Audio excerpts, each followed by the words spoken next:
Hello everyone and welcome for today's lecture. The topic for today's lecture is Geneva Conventions and its protocols.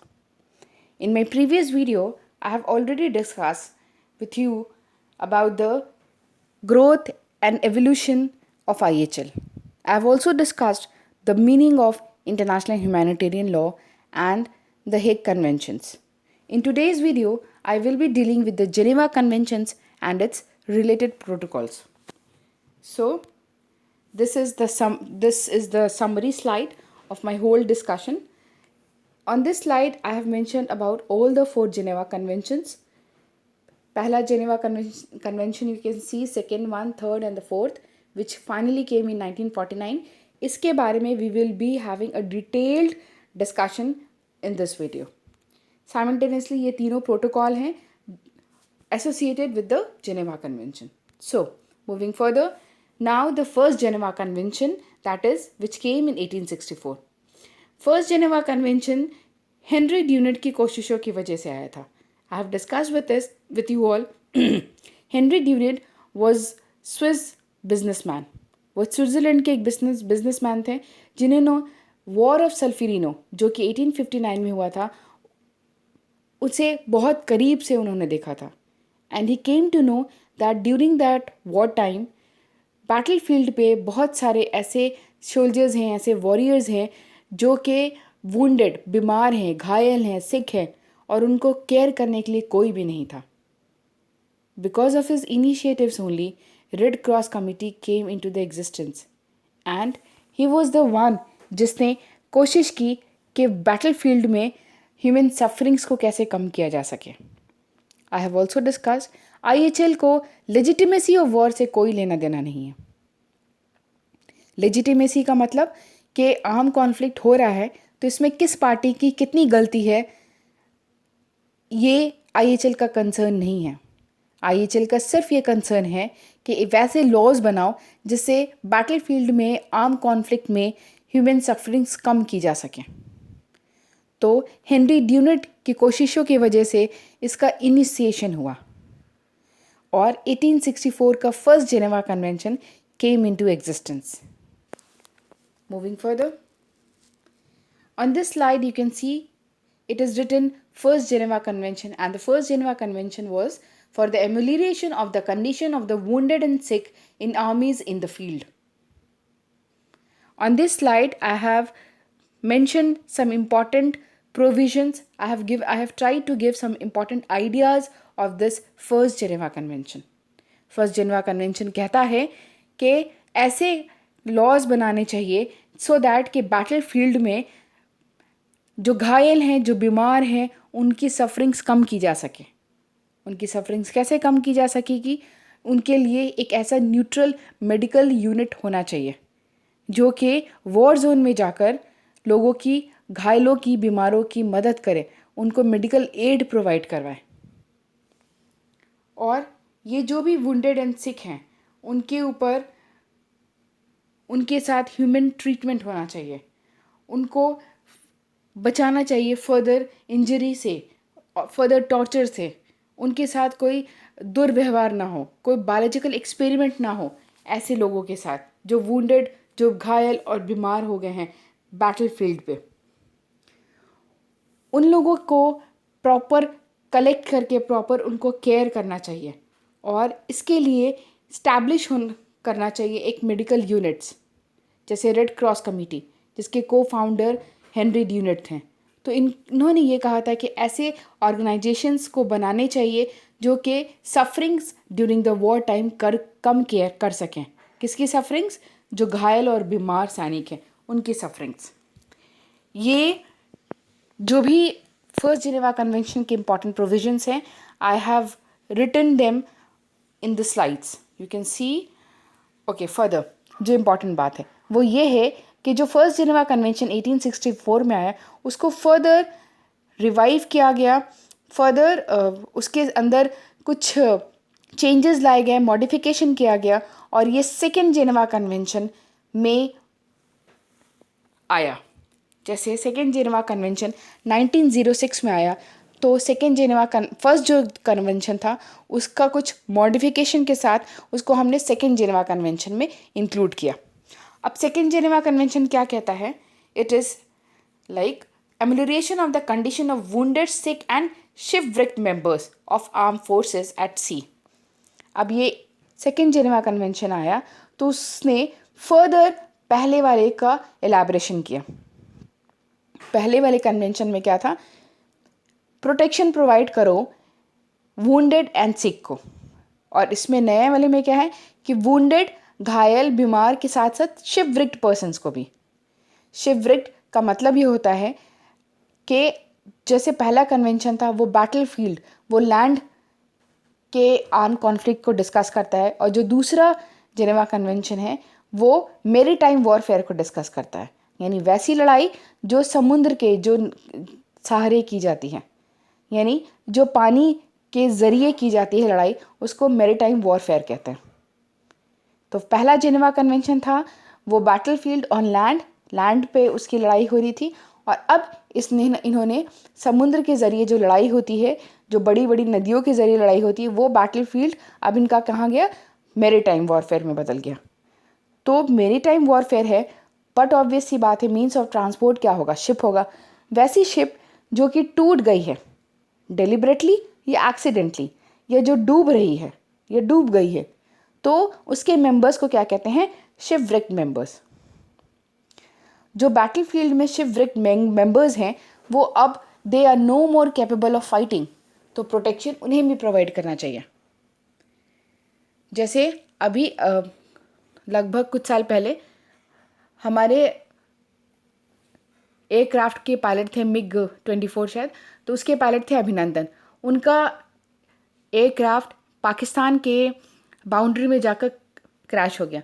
तो in that case Abhinandan is no more able to fight from his enemy party.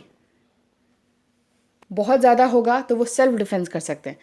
तो जो second Geneva convention है वो इसी बात को mention करता है कि कोई बंदा अगर उसके शिपव्रिक मेंबर्स है, यानी उसकी शिप डूब गई है, टूट गई है, सिंक कर गई है, तो ऐसे केस में उससे लड़ाई मत करो, उसे भी प्रोटेक्शन प्रोवाइड करवाओ। Second Geneva convention is more और less about the giving protection to the wounded, sick and shipwrecked members।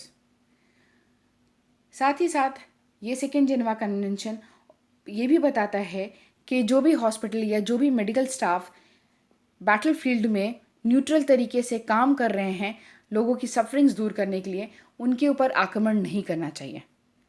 तो वी कैन से कि फर्स्ट और सेकेंड में क्या फ़र्क है? फर्स्ट बात करता है आर्म कॉन्फ्लिक्ट ऑन लैंड, और सेकेंड क्या बात करता है कि लैंड के साथ साथ मेरीटाइम वॉरफेयर को भी डिस्कस करता है। फर्स्ट वुंडेड सिक, और दूसरा जो आया 1906 में उसने क्या इंक्लूड किया? Wounded sick and shipwrecked members. Moving to the third Geneva convention, और थर्ड जेनेवा कन्वेंशन कहता है कि we should also provide protection to the prisoners of war. अब ये प्रिजनर्स ऑफ वॉर क्या होते हैं? प्रिजनर्स ऑफ वॉर ये होते हैं कि जब कोई आर्म कॉन्फ्लिक्ट होता है तो अगर कोई एनिमी पार्टी सामने वाली कोई दूसरी पार्टी का कोई भी सोल्जर, कोई भी वॉरियर कैप्चर कर लेती है तो उसे क्या कहते हैं? Prisoner of war. मान लीजिए इंडिया और चाइना में झगड़ा हो रहा है किसी बैटलफील्ड पे, या समुद्र के पास झगड़ा हो रहा है। झगड़े में जो जो इंडिया के बंदे चाइना वाले पकड़ लेंगे, या फिर गलती से कोई इंडिया का बंदा चाइना के बॉर्डर में चला जाता है, तो ऐसे सारे बंदों को क्या कहते हैं? Prisoners of war. तो उनको कैसे ट्रीट करें ये डिस्कस किया गया है 1929 के थर्ड जेनेवा कन्वेंशन में। और ये क्या कहता है थर्ड जेनेवा कन्वेंशन? पहले तो डिफाइन करता है who is prisoner of war. तो यही लिखा हुआ है कि जो भी कैप्चर्ड हैं एनिमी स्टेट के बंदे, वो सब प्रिजनर ऑफ वॉर हैं कहलाएंगे। और प्रिजनर ऑफ वॉर्स को भी उनको ऑनर के साथ, उनको रिस्पेक्टफुली ट्रीटमेंट देना चाहिए। उनके सर्टेन राइट्स हैं जो उन्हें प्रोवाइड करना चाहिए। और इसमें अगर कोई वुमेन है, अब तो पता है कि वुमेन भी आर्म कॉन्फ्लिक्ट में पार्टिसिपेट करती हैं तो उनके साथ भी डिग्निटी के साथ उनके साथ ट्रीटमेंट होना चाहिए। फर्दर इस स्लाइड में सर्टेन राइट्स डिस्कस हैं कि प्रिजनर ऑफ वॉर जो भी बंदा है उससे आप एनिमी पार्टी जो है उसकी वो उसका नाम और रैंक जान सकती है। फर्दर कोई इन्फॉर्मेशन उस प्रिजनर ऑफ वॉर से वो नहीं ले सकती है। जैसा हमारे पायलट अभिनंदन के साथ हुआ कि पाकिस्तानी आर्मीज़ ने उनसे पूछा कि उनका नाम क्या है और उनका इंडियन मिलिट्री में रैंक क्या है, पर फर्दर पाकिस्तानी आर्मी उनसे कोई और बात, कोई और राज नहीं निकलवा सकती। ये against the third Geneva convention होगा। और ऐसे केस में जो प्रिजनर ऑफ वॉर हैं, ये उनकी भी जिम्मेदारी बनती है कि वो अपना नाम और रैंक बिल्कुल सही बताएं। ओके, आर्टिकल 7 से 8 क्या कहता है? बिलीग्रेंट। बिलीग्रेंट का मतलब होता है जो पार्टीज इन्वॉल्व्ड है आर्म कॉन्फ्लिक्ट में, जिनके बीच आपस में आर्म कॉन्फ्लिक्ट हो रहा है, उन सबको क्या कहेंगे कि बिलीग्रेंट लोग हैं, यानी आपस में झगड़ा कर रहे हैं। तो बिलीग्रेंट पार्टीज की रिस्पॉन्सिबिलिटी बनती है कि वो अपने सामने वाले पार्टी को, यानी जिससे उसका झगड़ा हो रहा है, उसको पूरा पूरा इन्फॉर्मेशन दे कि उसने कितने बंदों को कैप्चर कर रखा है as a prisoner of war. इसी के तहत पाकिस्तानी गवर्नमेंट ने इंडियन गवर्नमेंट को ये इन्फॉर्म किया था कि उन्होंने इंडिया के एयरक्राफ्ट मार्शल को, जिनका नाम अभिनंदन था, उसे उन्होंने कैप्चर करा है as a prisoner of war. तो ये भी जिम्मेदारी बनती है थर्ड जेनेवा कन्वेंशन में, ये भी डिस्कस्ड है। फर्दर इसमें यह डिस्कस्ड है कि जो भी प्रिजनर ऑफ वॉर हैं उनको अच्छे कैंप में रखना चाहिए, हाइजीनिक हो, उनको फूड एंड सैनिटेशन फैसिलिटी हो, वाटर प्रॉपर होना चाहिए, और फर्दर उनको इन्हें रिलीजियस प्रैक्टिस करने की अनुमति होना चाहिए अनटिल वो किसी और को हर्ट ना करें, किसी और के लिए नुकसान ना बने या पीस के हिंड्रेंस ना करे उनका एक्ट। साथ साथ प्रिजनर्स ऑफ वॉर को स्पोर्ट्स फैसिलिटी, यानी अगर उसमें किसी का इंटरेस्ट है किसी स्पोर्ट्स में, तो with in the premises, with in the maintaining the rules and regulation, थोड़ा सा उनको स्पोर्ट्स में भी आप इन्वॉल्व कर सकते हैं। साथ साथ इंटेलेक्चुअल डाइवर्जन, अगर मान लो उनको पेपर पढ़ना है या कोई बुक पढ़नी है तो वो सब आप प्रोवाइड करवा सकते हैं। In a nutshell I will say like कि जैसे इंडिया में क्या होता है, हम जेल मैनुअल देखते हैं या हम ये कहते हैं कि प्रिजनर्स भी इंटाइटल्ड हैं सर्टन राइट्स के, तो सिमिलरली प्रिजनर्स ऑफ वॉर और जो भी हैं, they are also entitled with certain basic rights and which should be given to them. और ये किस में डिस्कस किया गया था? थर्ड जेनेवा कन्वेंशन में। मूविंग फर्दर, इसमें फर्दर ये कह रहा है कि जो प्रिजनर ऑफ वॉर हैं उनके साथ काम तो करवाओ, लेकिन according to the rank and the health of the prisoner. अगर कोई बीमार है, फिजिकली अनफिट है, अब उससे ये मत कहो कोई बहुत फिजिकल मेहनत वाला काम ना दे दो। और इसी पे एक अच्छा सा एग्जाम्पल है, अभी रिसेंट का संजू मूवी आई थी जिसमें रणबीर कपूर जो संजय दत्त का रोल कर रहे थे, because Sanjay Dutt was connected to the entertainment business. तो आपने देखा होगा कि रेडियो जॉकी का उन्हें काम मिला था, और भी वो काम करते थे, लेकिन एक काम उन्हें according to his rank, according to his previous work के अकॉर्डिंग उनको काम मिला था कि रेडियो जॉकी के थ्रू वो सारे प्रिजनर्स को एंटरटेन कर सकते हैं। फर्दर इसमें ये लिखा है कि प्रिजनर्स, यानी प्रिजनर्स ऑफ वॉर और जो जेल अथॉरिटी हैं या फिर उस देश के सरकार के जो गवर्नमेंट के एम्प्लॉयज़ हैं उनके साथ एक उनका हेल्दी रिलेशनशिप होना चाहिए। Okay, you can also discuss that prisoners of war अगर सीरियसली इंजर्ड हैं या बीमार हैं तो उनका प्रॉपर केयर होना चाहिए। और जब हॉस्टिलिटी, यानी जब जो डिस्टर्बेंस है दोनों पार्टीज, दोनों बिलीग्रेंट के बीच, जब वो दूर हो जाए तो रिलीज भी कर सकते हैं, माने आप कुछ प्रिजनर्स ऑफ वॉर छोड़े, बदले में मैं भी आपके कुछ प्रिजनर्स ऑफ वॉर लौटा देता हूँ आपको, ऐसी भी कंडीशन रखनी चाहिए। फर्दर अगर कोई प्रिजनर ऑफ वॉर की डेथ हो जाती है तो उनको ड्यू रिस्पेक्ट के साथ उनका लास्ट रिचुअल्स परफॉर्म करना चाहिए। जैसे यहाँ पे लिखा हुआ है, honourably buried and they grave marked and maintain properly, यानी ज़्यादातर धर्म में आफ्टर द डेथ उन्हें मिट्टी के अंदर दफनाया जाता है। तो सिंपल सा कहने का मतलब है कि उनका जो लास्ट रिचुअल्स होता है according to their religion, according to the religion of that prisoner of war उसके अकॉर्डिंगली करना चाहिए और उनके ग्रेवयार्ड को प्रॉपरली मेंटेन भी करना चाहिए. Further it is discussed that ये जो रिलीफ सोसाइटीज़ हैं वो रिलीफ सोसाइटी सिर्फ वुंडेड सिख या शिवरिक के नहीं, प्रिजनर्स ऑफ वॉर के मेंटेनेंस के लिए भी, उनके रिलीफ के लिए भी ऐसी होना चाहिए. और इसके लास्ट कुछ आर्टिकल्स में ये लिखा हुआ है कि जेनेवा कन्वेंशन का इम्प्लीमेंटेशन कैसे होगा. Moving to the next, and the next is about the fourth Geneva convention.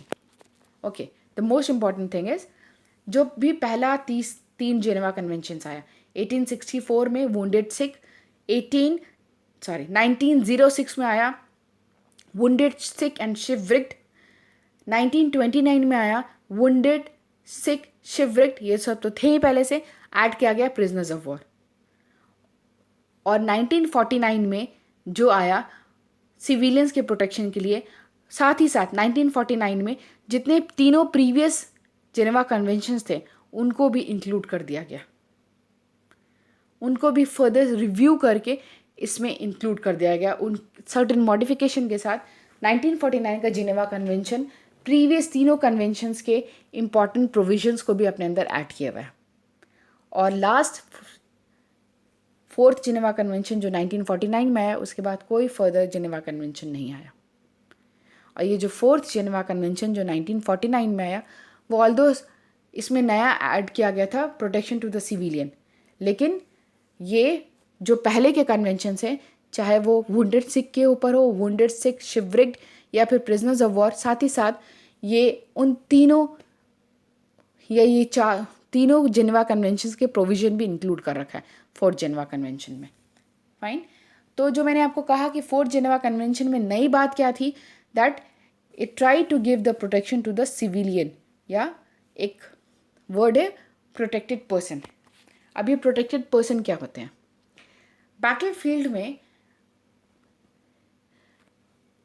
जो सोल्जर्स हैं उनके अलावा जो वहाँ पे, जैसे मान लो किसी गांव पड़ गया है जहाँ लड़ाई हो रही है, किसी गांव या कस्बे के आसपास लड़ाई हो रही है, तो वहाँ जो इनोसेंट लोग हैं, जो सिविलियन हैं, वो तो बिल्कुल इनोसेंट हैं, वो तो लड़ाई भी नहीं कर रहे हैं, वो तो इस कला में कहो या फिर they have not gain any training how to fight in arm conflict, वो तो इनोसेंट लोग हैं.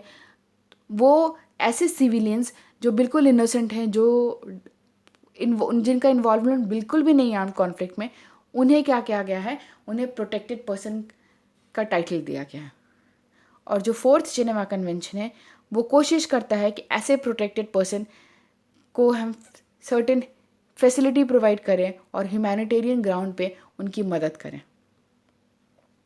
अच्छा, एक बात और है इसमें ये कहा गया है कि जो प्रोटेक्टेड पर्सन हैं उनके रेस्क्यू के लिए या फिर उनको प्रोटेक्शन देने के लिए कौन सा कन्वेंशन है? Geneva convention.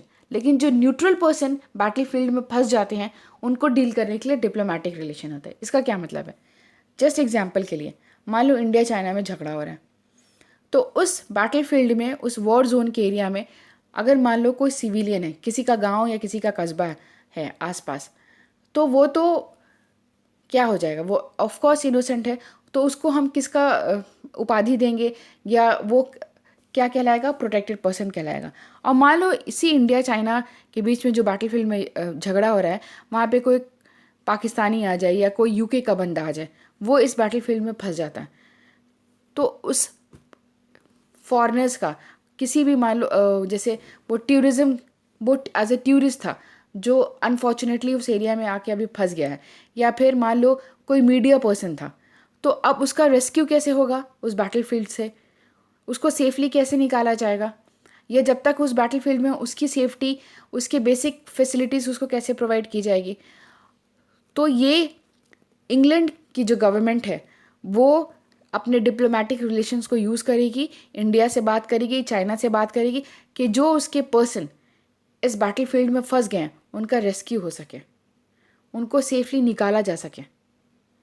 और जब तक वो नहीं निकल पा रहे हैं तब तक उनको सेफली रखा जाए, उनको बेसिक इम्यूनिटीज़ दी जा सके. तो यहाँ पे अगर कोई न्यूट्रल पर्सन जिसका कोई मतलब, इंग्लैंड को क्या मतलब, इंडिया और चाइना में अगर झगड़ा हो रहा है तो डायरेक्टली उसे क्या मतलब है।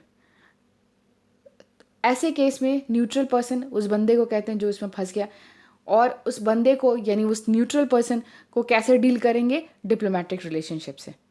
लेकिन अगर कोई प्रोटेक्टेड पर्सन क्या कौन हो गया, जो उसी देश का है, या तो इंडिया का है या चाइना का है, और अनफॉर्चुनेटली उसके गांव या कस्बे के आसपास लड़ाई हो रही थी, तो इसलिए वो बैटलफील्ड में फंस गया।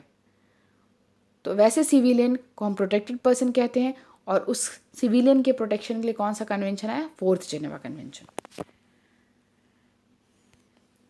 तो इसमें कुछ प्रोविजंस हैं, जैसे मैंने आपके साथ पहले भी डिस्कस किया कि 4th जेनेवा कन्वेंशन पहले के तीनों जेनेवा कन्वेंशंस की बातें कुछ अपने अंदर इंक्लूड करता है। इसका मतलब ये है कि ये बात करता है कि वुंडेड, सिक, शिपव्रिग्ड और प्रिजनर्स ऑफ वॉर को क्या क्या फैसिलिटीज़ मिलनी चाहिए, कैसे उनकी ह्यूमैनिटेरियन ग्राउंड्स पे हेल्प करना चाहिए, ये भी इस स्लाइड में डिस्कस्ड है। और ये मैंने प्रीवियस भी डिस्कस करा है आपसे इसी स्लाइड में, इसी वीडियो में, तो the same thing is there. Okay, moving further, जो सिविलियंस हैं वो मान लो वॉर जोन में फंस जाते हैं, तो इसमें आप सामने वाली बिलिग्रेंट पार्टी से या सामने वाली हॉस्टाइल पार्टी से आप बात कर सकते हैं कि एक सेफ जोन बनाया जाए, जहाँ पे अगर इन बंदों का रेस्क्यू हो सके, ऐसे सिविलियंस का, ऐसे इनोसेंट का, ऐसे प्रोटेक्टेड पर्सन का रेस्क्यू यहाँ से, ये इसका मतलब वो अगर बाहर निकाले जा सकें बैटल जोन से, वॉर जोन से, तो वो सबसे अच्छा है। और अगर नहीं निकल पा रहे हैं, बहुत सारे लोग हैं, तो एक ऐसा दोनों पार्टी आपसी सहमति से एक ऐसा सेफ जोन बनाए कि जहाँ पे वो सिविलियंस को रख रहे हैं और वहाँ पे कोई बमबारी ना हो। दोनों पार्टी आपसी सहमति से अग्री करें कि ये मेरे एरिया में सेफ जोन है और वो आपके एरिया का सेफ जोन है, जहाँ पे आप अपने प्रोटेक्टेड पर्सन को रखना चाहते हैं, और हम आपसी सहमति से ये वादा करते हैं कि इस एरिया में हम बम्बार्टमेंट नहीं करेंगे, इस एरिया में कोई फायरिंग नहीं होगी। तो 4th जेनेवा कन्वेंशन इसका भी प्रोविज़न देता है।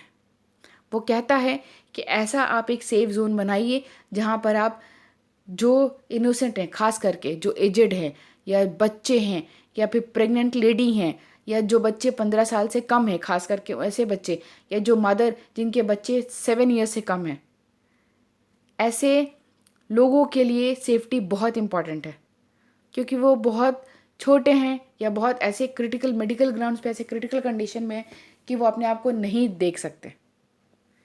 ऐसे लोगों की सेफ्टी के लिए दोनों पार्टी आपसी राय से, आपसी सहमति से पहल कर सकती है कि ऐसे लोगों को हम प्रोटेक्शन प्रोवाइड करें। ये सब इस 4th जेनेवा कन्वेंशन में डिस्कस है। साथ ही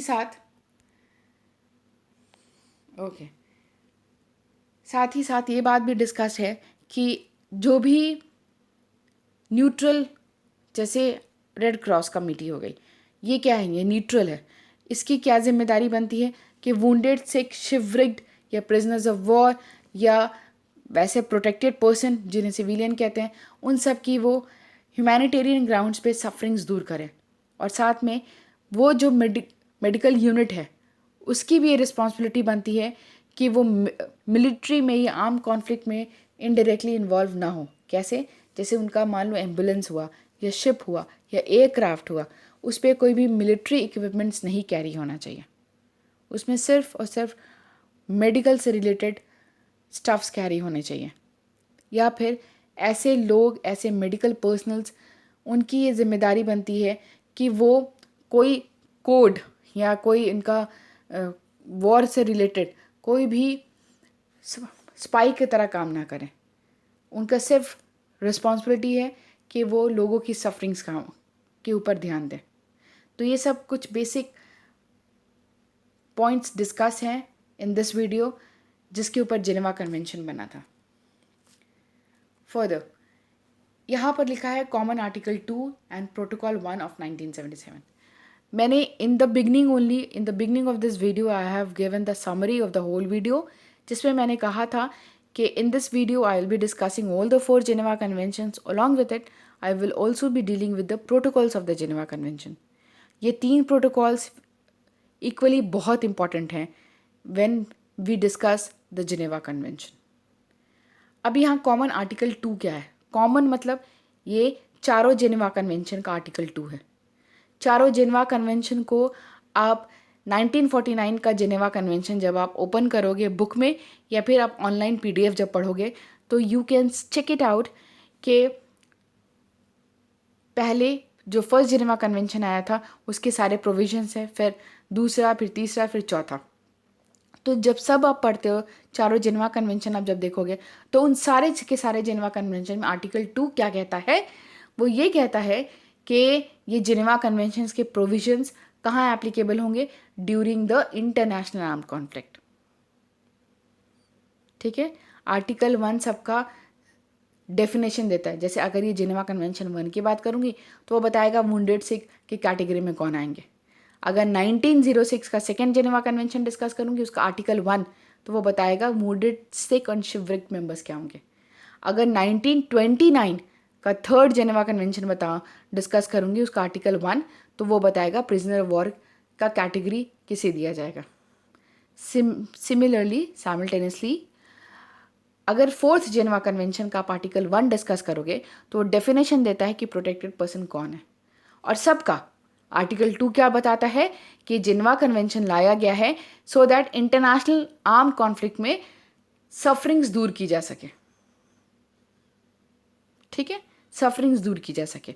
तो उसी से रिलेटेड प्रोटोकॉल 1 आया 1977 में। प्रोटोकॉल 1 ने ये कहा कि जैसा कहा जा रहा है जिनेवा कन्वेंशन आर्टिकल 2 में कि इंटरनेशनल आर्म कॉन्फ्लिक्ट में जिनेवा कन्वेंशंस के प्रोविजंस इंक्लूड होंगे। तो इंटरनेशनल आर्म कॉन्फ्लिक्ट क्या होता है? इंटरनेशनल आर्म कॉन्फ्लिक्ट का मतलब है जब दो या दो से ज़्यादा देश आपस में लड़ाई कर रहे हैं, आर्म कॉन्फ्लिक्ट कर रहे हैं तो उसको इंटरनेशनल आर्म कॉन्फ्लिक्ट कहते हैं। तो जो प्रोटोकॉल 1 आया था 1977 का वो ये कहता है कि अगर जहाँ भी कॉलोनियल डोमिनेशन है, इसका मतलब जैसे एक वक्त था जब यूरोप की कॉलोनी पूरे दुनिया में थी, ऑलमोस्ट पूरी दुनिया में, हमारे इंडिया में भी ब्रिटिशर्स की कॉलोनी थी।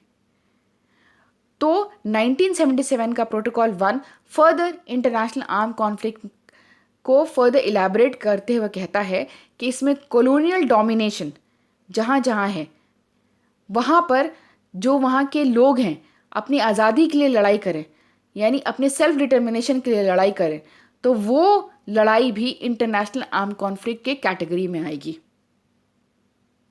प्रोटोकॉल 1 ऑफ 1977 ये बताता है कि अपनी आज़ादी की लड़ाई अगेंस्ट दैट कॉलोनियल डोमिनेशन भी इंटरनेशनल आर्म कॉन्फ्लिक्ट में इंक्लूड की जाएगी। क्योंकि जिनेवा कन्वेंशंस जो आए थे वहाँ कहीं ये डिस्कस नहीं था कि इंटरनेशनल आर्म कॉन्फ्लिक्ट में वॉर अगेंस्ट द कॉलोनाइजेशन भी इंक्लूड होगा, और होना चाहिए। क्यों? क्योंकि जब इंडिया में आज़ादी हुई तो इंडिया में दो देशों के बीच में लड़ाई हुई थी, इंग्लैंड और इंडियंस के बीच में। तो दो देशों के बीच में लड़ाई हो रही, इसका मतलब ये इंटरनेशनल आर्म कॉन्फ्लिक्ट है। क्लियर है? और इस इंटरनेशनल आर्म कॉन्फ्लिक्ट का हॉरिजॉन बढ़ाया गया by the 1977 protocol 1। Moving further, similarly जैसे आर्टिकल 2 कहता है कि इंटरनेशनल आर्म कॉन्फ्लिक्ट में जिनेवा कन्वेंशंस के प्रोविजन एप्लीकेबल होना चाहिए, तो आर्टिकल 3 क्या कहता है? जो कि चारों कन्वेंशंस में आर्टिकल 3 सेम बात कहता है। वो ये कहता है कि नॉन इंटरनेशनल आर्म कॉन्फ्लिक्ट में जो भी हॉर्स डी कॉम्बैक्ट है उन सबको प्रोटेक्शन प्रोवाइड करना चाहिए। अब ये नॉन इंटरनेशनल आर्म कॉन्फ्लिक्ट क्या है? नॉन इंटरनेशनल आर्म कॉन्फ्लिक्ट ये होता है जैसे वैसा आर्म कॉन्फ्लिक्ट जो विद इन अ कंट्री या विद इन अ स्टेट हो, यानी एक ही देश के अंदर के आर्म कॉन्फ्लिक्ट को क्या कहते हैं? Non international arm conflict. और अब ये नॉन इंटरनेशनल आर्म कॉन्फ्लिक्ट भी दो तरीके का होता है। एक तो आपस में जब दो ग्रुप आपस में झगड़ा करते हैं तो उसे भी नॉन इंटरनेशनल आर्म कॉन्फ्लिक्ट कहते हैं। जैसे अभी एग्जांपल के लिए अभी रिसेंटली ही दो ढाई साल पहले दिल्ली में हुआ था, उसके ईस्टर्न रीजन में यमुना के आसपास वाला रीजन में दो कम्युनिटी हिंदू मुस्लिम आपस में झगड़ा कर रहे थे। तो ये क्या है? नॉन इंटरनेशनल आर्म कॉन्फ्लिक्ट का एक एग्जाम्पल होगा। क्यों होगा नॉन इंटरनेशनल आर्म कॉन्फ्लिक्ट का? क्योंकि विद इन अ कंट्री दो ग्रुप में झगड़ा हुआ, और या तो दो ग्रुप आपस में झगड़ा करेंगे या फिर कोई एक ग्रुप सरकार से झगड़ा करेगा। जैसे कश्मीर में अक्सर देखने को मिलता है, जैसे पंजाब में भी देखने को मिला खालिस्तान मूवमेंट के ड्यूरेशन में। तो ये सब क्या है? ये सब सिविल वॉर्स में इंक्लूड होगा, ये सब नॉन इंटरनेशनल आर्म कॉन्फ्लिक्ट में इंक्लूड होगा। तो जेनेवा कन्वेंशन का आर्टिकल 3, जो कि चारों जेनेवा कन्वेंशन में एक ही बात कह रहा है, वो ये कह रहा है कि नॉन इंटरनेशनल आर्म कॉन्फ्लिक्ट में हम हॉर्स डी कॉम्बैट को प्रोटेक्शन प्रोवाइड होना चाहिए। हॉर्स डी कॉम्बैट कौन है? ये भी एक IHL का ही टर्मिनोलॉजी है, जिसके अकॉर्डिंगली वैसे बंदे जो now they are no more capable of carrying out the armed conflict. इसका मतलब फर्दर वो आर्म्ड कॉन्फ्लिक्ट में इन्वॉल्व थे, जैसे अब वो केपेबल नहीं है कि वो इन्वॉल्व हो सकें। जैसे वुंडेड हो गए, सिक हो गए, शिवरिग्ड हो गए, प्रिजनर्स ऑफ वॉर हो गए। ये तो पहले इन्वॉल्व नहीं, ये तो पहले इन्वॉल्व थे वॉर में, पहले बहुत एक्टिवली पार्टिसिपेट कर रहे थे वॉर में, लेकिन ड्यू टू सम कंडीशंस अब they are no more capable of participating in the arm conflict.